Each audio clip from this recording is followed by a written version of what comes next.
Hi everyone, welcome back to my YouTube channel. How are you doing since we last interacted? Sorry.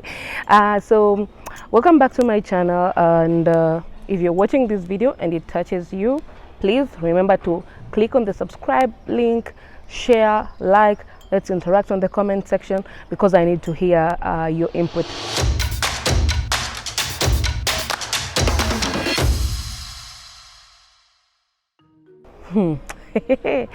You people, I don't know how to do this or how to start this, but I'm going to say it anyway.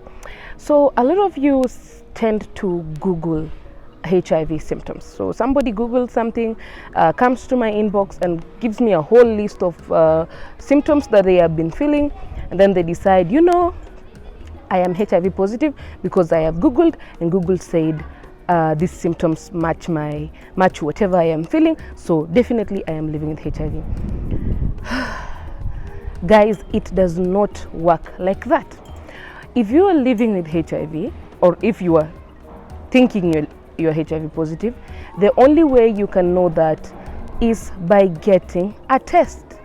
That is the only sure way that is going to give you the result that you're either HIV positive or HIV negative. Feeling chills, having back pains, having headaches, those are symptoms for any disease in the world. So you can't go and Google and expect that 3 days ago I had unprotected sex. This person sent me a text and told me, go get a HIV test. I went to Google, I found these symptoms, I have started feeling like that. Most of the time we end up feeling like that because when we Google, we tend to diagnose ourselves. It's like we are sending a message to our brain, and that message ends up transmitting to our body. So our bodies start feeling the same exact things that we were Googling. There was a time I diagnosed myself with Brucella. I even stopped taking milk. And actually, when I Googled the symptoms, it was the same exact thing. But when I went to hospital and got a test, it was actually amoeba.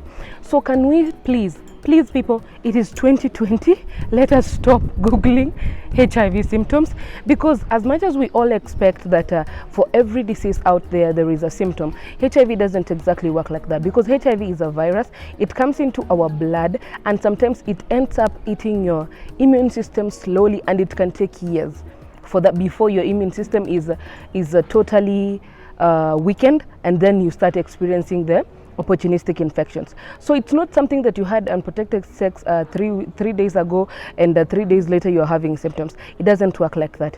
So please, can we stop Googling our HIV symptoms? I am begging you, my people. Let us take self-tests, because nowadays there are self-tests that we can take at home. They're just as little as 500 shillings. Let us go to the VCT centers and get tested. Actually, the VCT test is very free, so you can always go and get your test. But please, let us avoid Googling symptoms.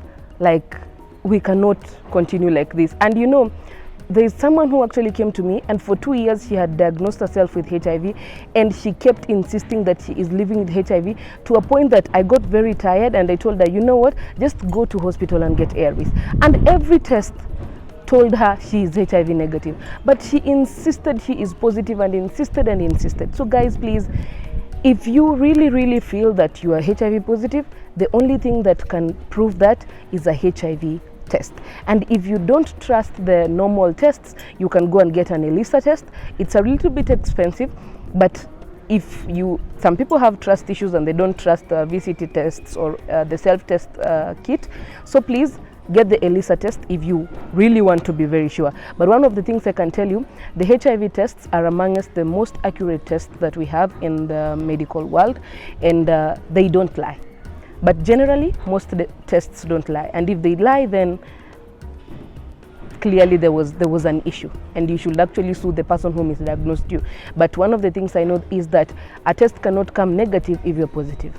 It happens very rarely, and that is the reason why there is always a confirmatory test. In fact, when you're tested positive, always insist for a confirmatory test so that you can be very sure that I am really living with HIV. And if you're not sure at that particular moment, wait another 90 days, do the test, and see if it really turned out positive or negative. But what I'm closing with, please, let us stop Googling our symptoms, because HIV is not like malaria, it's not like flu, it's not like any other health condition that comes and it immediately attacks you with symptoms. It doesn't work like that. It is a very rather complex virus that you need to live with it to understand it. So sometimes I do this. I'm not saying this as a medic, please don't misquote me. I am not a medic. I'm only saying this out of the experience I have of living with HIV over the years. So please guys, let us avoid the Googling, okay? This year, Google other things. Don't put the signs of HIV. Then you come to me and tell me, I think I have HIV. Have you tested? No. By the way, if you have not tested and you're telling me that, I will not reply to that, your DM or your inbox. Anyway, thanks for watching this video till the end. Give it a thumbs up and let's meet on the next one. Bye guys.